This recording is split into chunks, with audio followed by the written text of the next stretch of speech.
So we're able to welcome those folk who are joining us on YouTube, and I will open in prayer. Let's pray together. Father in heaven, we're so thankful for being able to meet together like this evening. We thank you that Becca's been able to join us all the way from Uganda. We thank you for the work that she and others are involved in there. And we do want to commit her to you, Lord, not simply as she speaks to us this evening, but Lord, as she has this incredibly important week in her life. So we do want to commit her to you, Lord, and ask that you would be near to her and bless her. And Father, we pray that you would inspire us and challenge us through her words, even this evening. And we ask in Jesus' name, amen. Well, we're going to sing a hymn before I read from the scriptures, and we're going to sing Glory Be to God the Father, Glory Be to God the Son.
Before Becca comes to speak to us, I want to read from the book of James and chapter 1, where James tells us part of what it is to live as a Christian. James chapter 1, verses 19 through to 27. My dear brothers and sisters, take note of this. Everyone should be quick to listen, slow to speak, and slow to become angry, because human anger does not produce the righteousness that God desires. Therefore, get rid of all moral filth and the evil that is so prevalent, and humbly accept the word planted in you, which can save you. Do not merely listen to the word, and so deceive yourselves. Do what it says. Anyone who listens to the word, but does not do what it says, is like someone who looks at his face in a mirror, and after looking at himself, goes away and immediately forgets what he looks like. But whoever looks intently into the perfect law that gives freedom, and continues in it, not forgetting what they have heard, but doing it, they will be blessed in what they do. Those who consider themselves religious, and yet do not keep a tight rein on their tongues, deceive themselves, and their religion is worthless. Religion that God our Father accepts as pure and faultless is this: to look after orphans and widows in their distress, and to keep oneself being polluted by the world. I've always found that a very challenging passage in James, as James tells us very plainly, doesn't he, that it's no good just to say, well, I believe all that stuff in the Bible. No, we've actually got to do it. It's very simple what he says, isn't it? You've got to do it. That's a challenge for all of us, and in our different contexts, something perhaps that we wrestle with. How can we put our Christianity into practice? And different folk will have different ways of doing that, and different callings from God. Thankfully, God doesn't call us all to the same things, or doesn't require exactly the same things for us. The principles, obviously, that we've just read about apply to us all, but how that works out will be different from each one of us. And what we're going to do this evening, as I've already said, is hear from Becca Jones about the way in which the Lord has called her to put her religion, her Christianity, her faith in Jesus Christ into practice. So I'm going to hand over to Rebecca, and then she's going to introduce herself and tell us what she's been up to. Thank you, Becca. Thank you. Oh, it's nice to be with you this evening. You're the first church I've spoken to via Zoom, so yeah. I was looking back over my presentation last time I was with you, and it was 2017, and so much has changed since then. So yeah, for those who don't know me, I'm Becca Jones. I'm from Carmarthen. Went to Cardiff to study medicine, and then I've been in Uganda since 2013, working in a mission hospital there. So I've got a presentation, so let me flip over to that, and some pictures. Yeah. Oh, start at the beginning.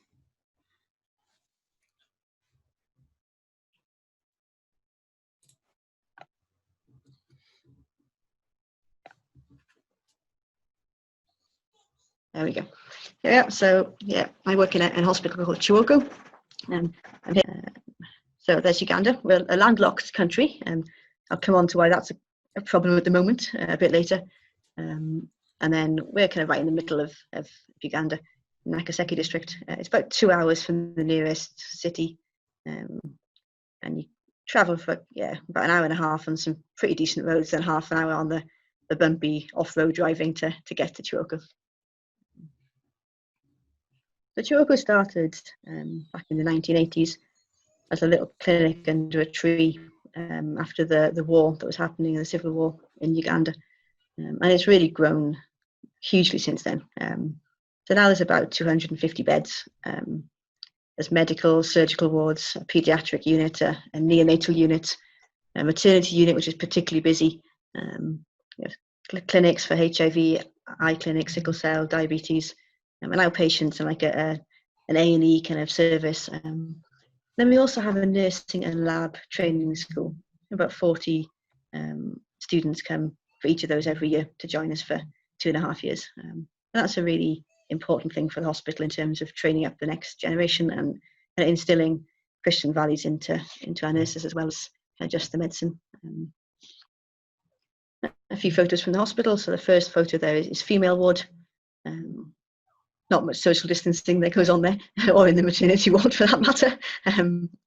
So yeah, lots of patients in a fairly small space. But every Monday morning, you'd find the cleaners in there. The whole place is flooded as they do a very kind of deep clean. That I think is actually cleaner here than it is in the UK. Yeah, little resources, but hopefully used kind of well. Most of my work now is on the neonatal units. That's for the kind of 0 to 4-week-old babies. It's the only one of its kind in the sort of central region. So if you're rich and you can pay about 1 million shillings, which is about £300 a day, you can go and have your baby looked after in a nice neonatal unit in Kampala. But for pretty much anybody who doesn't live in Kampala and hasn't got insurance, that's just impossible.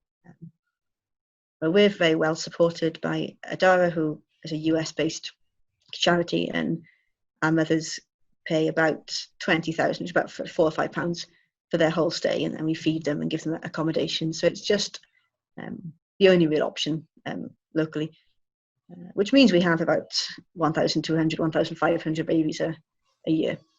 So at any one point, we'll have 30 or 40 babies on the unit, occasionally 60, where you've got babies sharing beds, and we borrow cots from pediatrics, and it gets a bit crazy in there. But yeah, we're really there to serve the vulnerable people around us. We don't make money. It's a not-for-profit hospital, and certainly we actually lose money in that way. But Kiwoko is known for being a Christian hospital, and people know that when they come, the doctor's there and the nurses will be there, and they'll care and they'll talk and they'll take time to explain, and they'll pray with the baby if they wanted to, and there's no kind of bribes and corruption that goes on in Kiwoko Hospital, and that's something that kind of makes us stand out really from some of the other places, and that's something we're really keen to keep going with.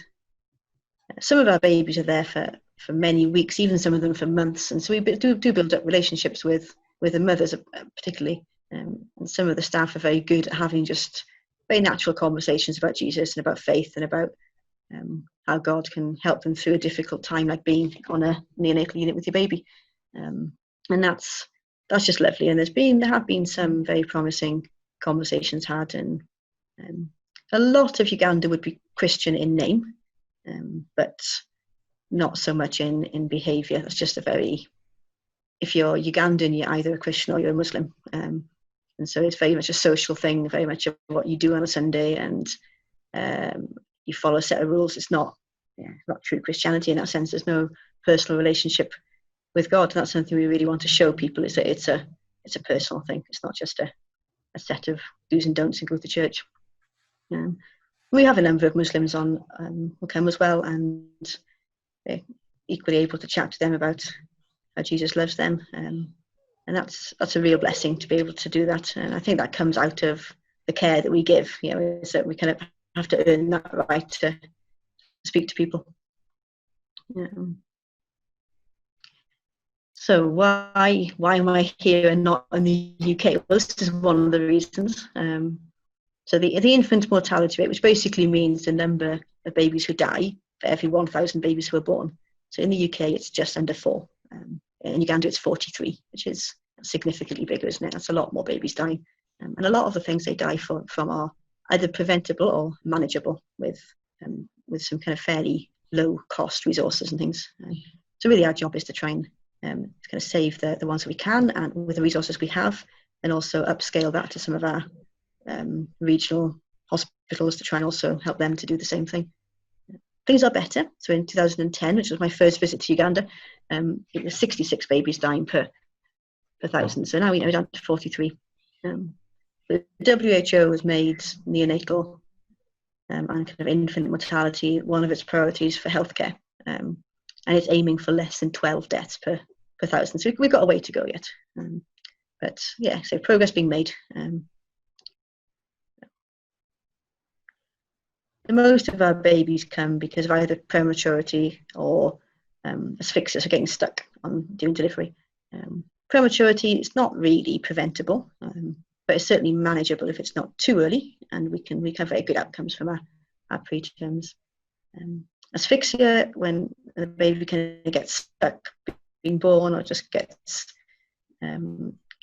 starved of oxygen, is a really kind of tragic situation, and it's linked to lots of issues, like people turning up late to hospital or going to a hospital that can't do surgery, so they end up being sent to us, but it's too late by the time they get here, and that leaves a lot of babies with lots of kind of cerebral palsy and challenges with walking and talking and those things, and that's hard enough in somewhere where you've got your physios and your OTs and your SALT team, but somewhere like Kiwoko, that's really hard. And mothers who are very caring can look after a baby with difficulties. What happens when that baby gets to being 15, 16? It's very difficult to look after a child, an adult then later on when they're having severe difficulties. So we're also trying to educate the community somewhat into disability and how to manage those things. So most of our preterms, about 90%, as long as they're born at more than a kilo, so about 2.2 pounds, or 28 weeks would survive. 90% of them would survive. And without Kiwoko, that would be a lot less than 90%. And we're even seeing some better outcomes with our very little ones, so 800 grams to 1 kilo. So that's pretty small. So yeah, multiple things that happen as kind of pictures from our unit. The bottom pictures there are the more intensive area where the sicker babies are. And we are blessed to have a good number of kind of incubators and areas that we can look after babies on that keep them warm. Although often it's quite warm enough in there without those, if I'm honest. It's pretty hot. So that's the kind of the sickest babies would be in there.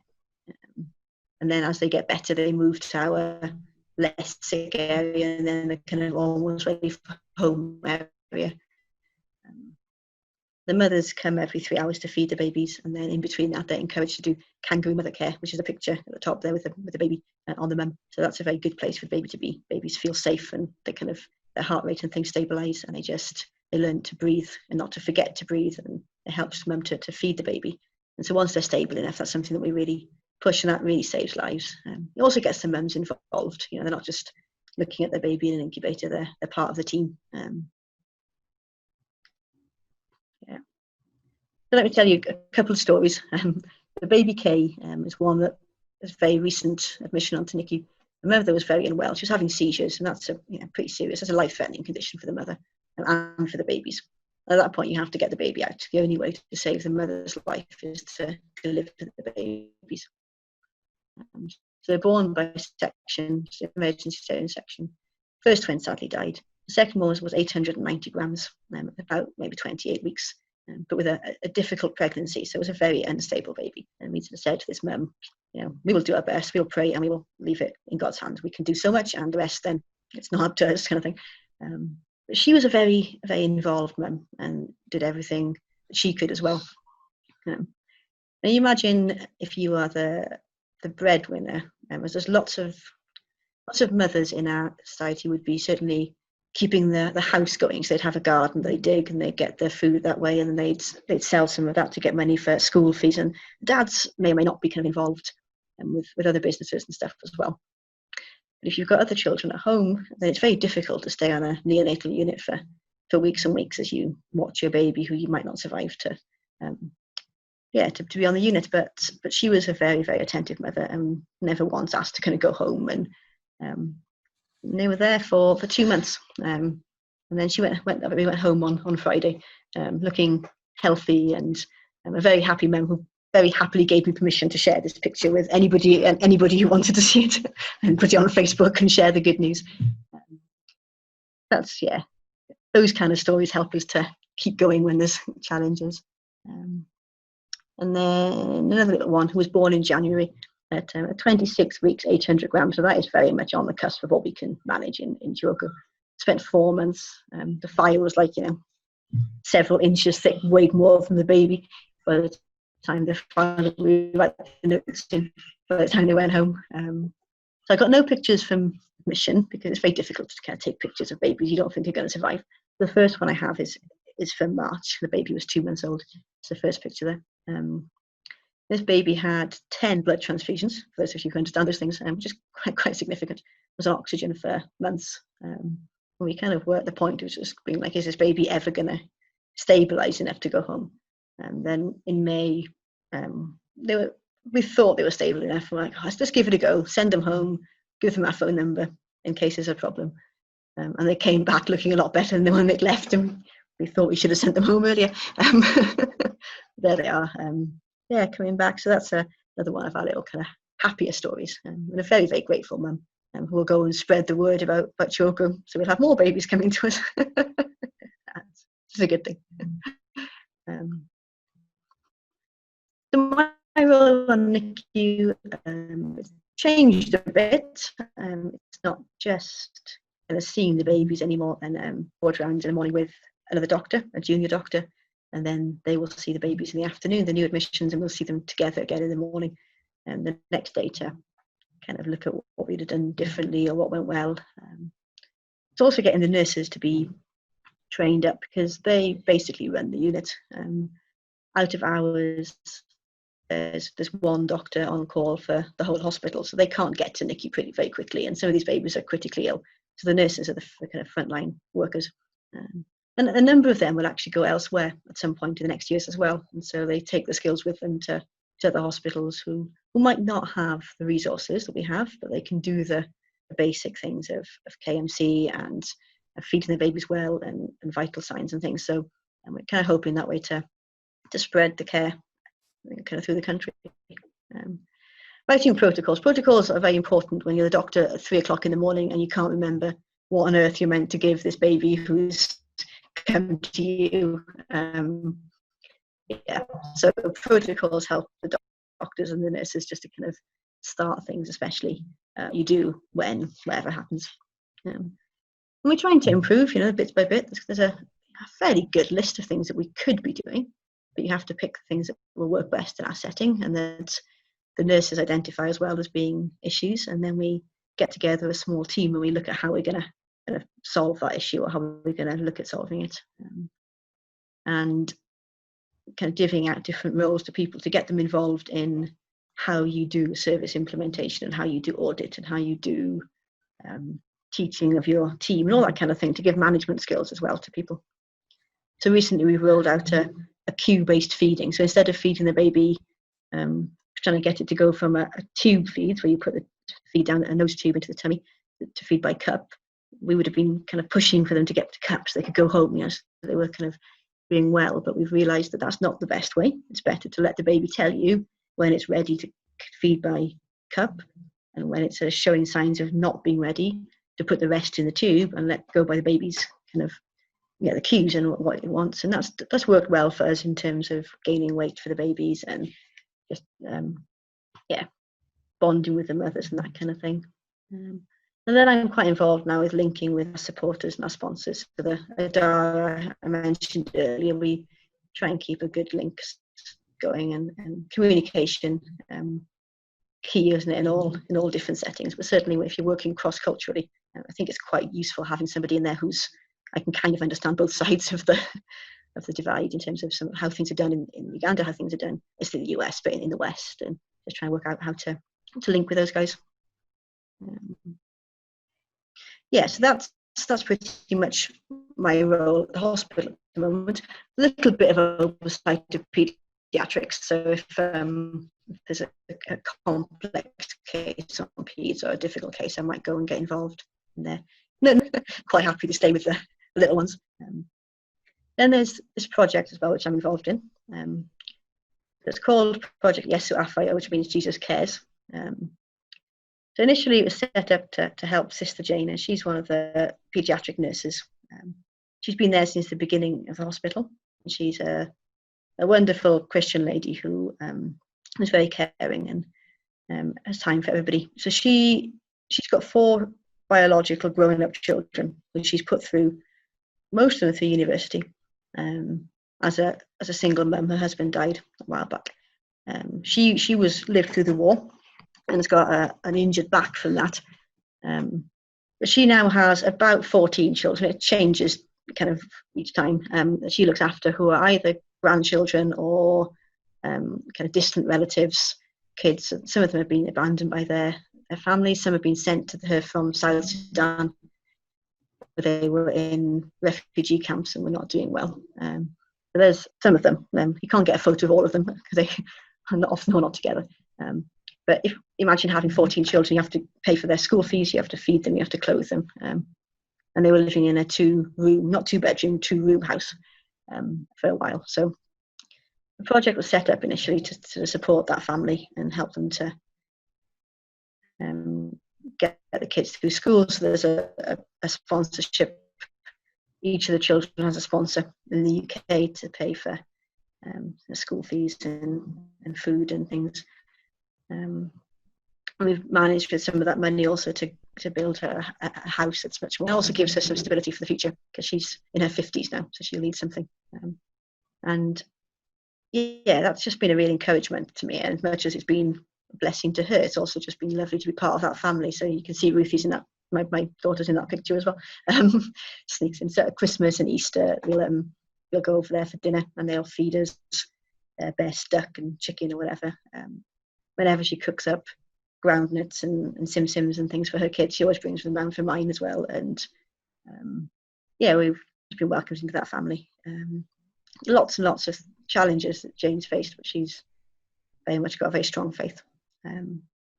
Yeah, and then also some of the money that project goes to help children that we can't treat in Kiwoko. So some of the heart conditions that they need investigating for. They have to go to Kampala and have to pay some money for a scan of their hearts. We'll try and support that kind of thing. Or if they've got swelling on the brain or water on the brain, we'll try and get them the care they need. Or link them up with a charity that will, if it's more expensive, pay for that things. The other thing it supports is babies whose mothers have died. So sadly, quite a common occurrence in Uganda. Thankfully, not in Kiwoko. We still get some baby centres whose mothers have died giving birth, and then they need milk. And cow's milk is really not good for those babies. And so we provide formula feed for them for the first few months in kind of linking up with the families and trying to support the families who have taken in these newborn babies to look after them. So what about COVID? Yes, we have it. It's an interesting situation. It's not currently spread like it has in the West. I think we have about 900 cases as of today. We're not testing huge numbers, if we're honest. But I think we went into lockdown fairly similar time to the UK, but that was before our first case. So the lockdown started in March. So the airports were closed, the schools, churches, everything. And then we had our first case a few days later. So I think that really has contained things, at least initially. It stopped the rapid spread. I guess the question is what will happen when lockdown lifts. So for several months, there was no transport of any kind. Now we are allowed transport on public means, but with 50% capacity. So the Matatus that carry, well, they're meant to carry 14. They normally carry 20 or 30 people anyway, but they're now only allowed to carry 7 or 8 passengers. And then private vehicles can take 4 people per car only. Yeah, we've still got a curfew in place, but there's no talk of school or churches opening up yet. So we're kind of lifting things slowly. But lockdown itself has led to much more problems. So for a while there was no transport, like I said. So how do you get to hospital if you're sick? You have to get a letter from your RDC, your local kind of chairperson, and that was a big challenge for people in the villages away from Kampala because they couldn't walk, but their RDC is 10 kilometers away. So that had to be worked through, and the government worked on trying to kind of get a network of vehicles or make it, if it's an emergency, you're kind of exempt from those rules. But the other issue then was people weren't able to go to work, so the shops were all closed. People live here hand to mouth, and so if your little shop is closed, then you've got no money to feed your children, to feed yourself. If you can't take people on the back of your motorbike, your boda, then you don't have money to feed people. So yeah, that's a big issue, and that's continuing to be a big issue. And obviously Uganda's lost a lot of money from tourism, which is a big part of the economy. So I don't think if we hadn't locked down, there'd have been kind of a massive spike in COVID. So it was a very, very difficult situation for the government and anybody making decisions to make. And it still is. So we're still partially in those restrictions, and we're not quite sure what's going to happen, but we expect that this is going to be a long, slow trickle rather than a huge wave, which is good in terms of hospital capacity and not overwhelming the system. Not so good in terms of, if we ever want to leave Uganda, are we ever going to be allowed to? Or just schools, when are schools going to start again? People here don't have access to internet as much as outside of the big cities, and so you can't really do Zoom school or whatever they've been, the UK kind of system. So there's things that are going to need to be worked through. Doing church is very difficult. Again, people just don't have access to Zoom and WhatsApp and Facebook kind of quite so much, or if they do, they're not necessarily going to want to spend their money on those things. So trying to work out how to do small groups and challenges that we're having there. What it has given us is it's time to prepare. So we've got lots of protocols in place now in the hospital for when things do get worse. And so there's a lack of PPE. So I'm sure you all know what PPE is now, even if you didn't back in January. There isn't enough in the country. Trying to source PPE has been a challenge, but it's given us time to find some more. Although the quality of that is always an issue, especially at the moment. So we all have to wear masks if we're in public, and the government is distributing some masks around the place. They haven't reached us yet, so we're kind of, just trying to kind of get people, keep people interested. If you get me. So COVID hasn't been dramatic here, so people are not so enthusiastic about wearing a mask. Like being in Kampala today, there's 50% of people with no mask on, or they're wearing it, over their chin or whatever. There is no social distancing. I think people here just don't think it's going to happen. So when it does, that might be when things change a bit. Just giving some more context, Uganda has 55 ventilators in the country compared to 8,000 the UK had, and that was before COVID. So we do need to be very careful about not having big spikes, because we just don't have enough ventilators and ITU beds, and they would only be available for the people who could afford them. So people with insurance and stuff. Kiwoko doesn't have any ITU beds. We don't have any ventilators. So that's where we are with COVID at the moment.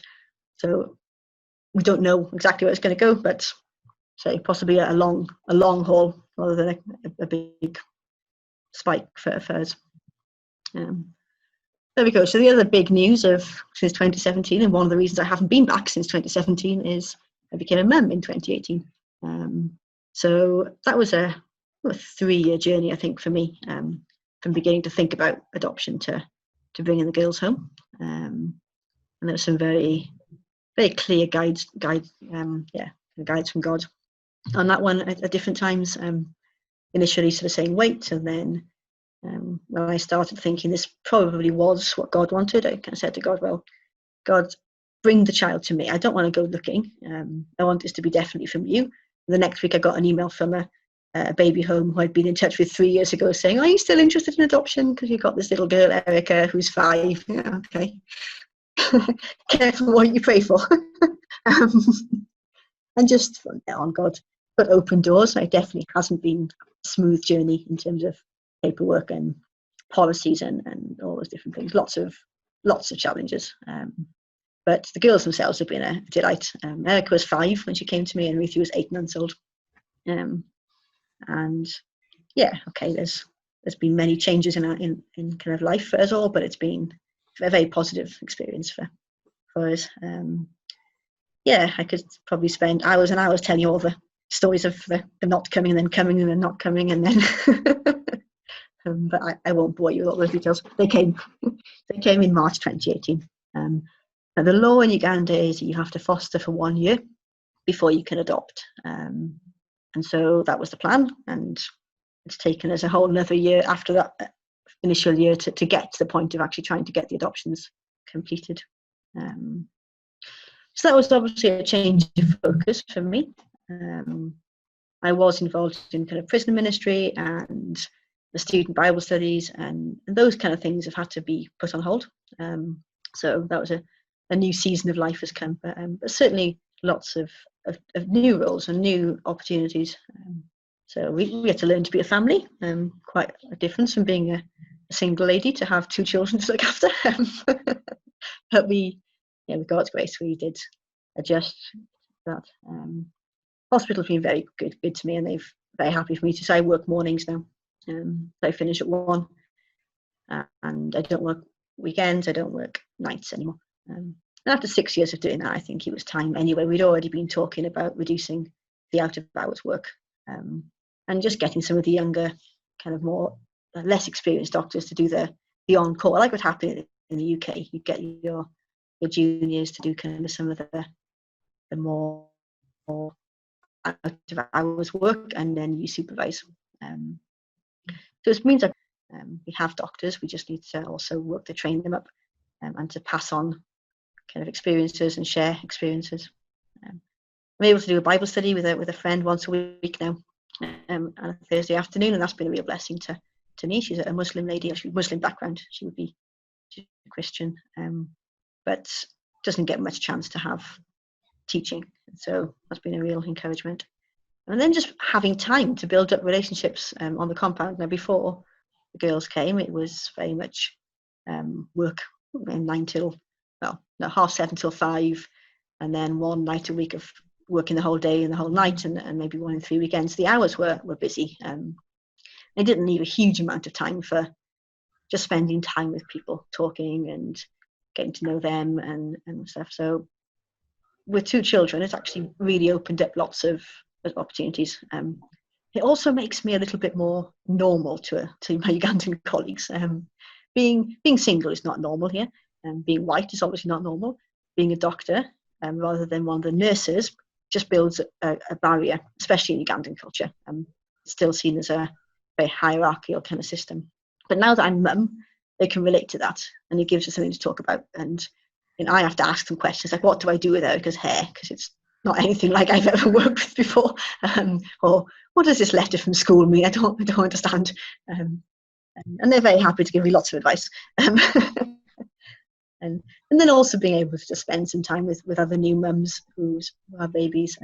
Ruthie, my youngest, loves babies, and so we can just go and visit people and check that they're okay. And the girls have been really welcomed into the Kiwoko family. They are very much, very loved in Kiwoko. They've got a better social life than I have. They know pretty much everybody's name. And Ruthie will go off and chat to the compound workers. Her Uganda isn't great yet, so she goes off and chats in English. They haven't got a clue what she's saying, but they just feed her mangoes and guavas, and she's happy and they're happy, and it's very lovely.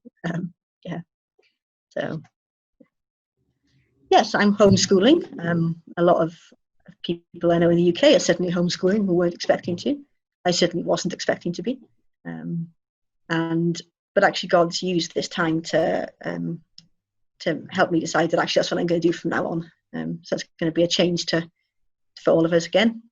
So the school that Erica was in was good, and she was enjoying school up to the end of top class, which is kind of like sort of like reception, maybe year 1. And at the age of 7, she was expected to be in school from 7:30 till 3, which was just too long. And I didn't feel like I was getting much time with her. And the time I was getting she was tired. And to be able to really kind of speak into her life and just be mum was challenging. And having not had her for the first 5 years, that was really an important thing as well. So we were thrown into homeschooling because I felt that she needed some routine and that she couldn't just be hanging around the hospital all the time. So we started doing it and kind of decided that it works for us, and it's given me much more insight into Erica's strengths and her weaknesses, and mine too, and my lack of patience. And it's just given us much more time together.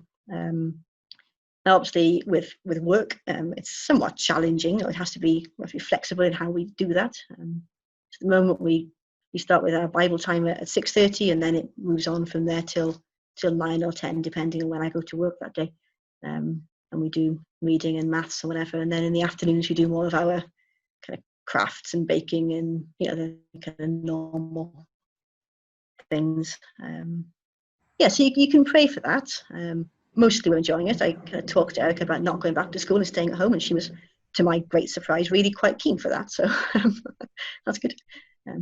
I'd always thought that down the line I would have to homeschool because of the difference in curriculum and whatever that happens in Uganda. And lots of kids at the age of 9 or 10 would go to boarding school, which I wasn't really keen for my two. But now God's just brought it about now, given me a chance to kind of try it out, I guess. And so that's another way that God's kind of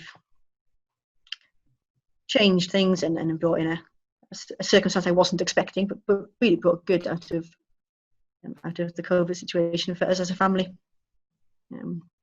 So our big week. So after 2 years of trying to get to court and trying to get all these things sorted, I got phoned on Thursday and told we're going to court on Monday. Now, I'd spoken to the social worker 2 weeks ago, and he was like, "Oh, nothing's going to happen for months and months because court's not really working and whatever." We were meant to go to a fostering panel, which wasn't really a thing until this year, but now it's become something that's kind of well, no one's quite sure if it was legally required or if it was just ideal. But anyway, they decided, we think, that they've waived that for us because I've had the girls for 2 years, and because of COVID, it's not meeting. So we think they've waived it, and we'll find out tomorrow if they definitely have waived it or not. So we were in court on Monday. That was quite terrifying, but actually God again just definitely gone before us and didn't give me much time to stress about having to go to court. Like, quickly get everything ready in 3 days. And I was very fearful of the judge asking lots of questions and me not knowing what to say to some of those things. He didn't ask me a single question. And he turned up 2 hours late, so he was in a bit of a rush by the time he got there anyway, and just kind of went, right, let's get this done, let's get the things ticked. And he told us to go back on Thursday for the ruling, so tomorrow. And normally it's at least a week, sometimes 2 weeks before you get the ruling.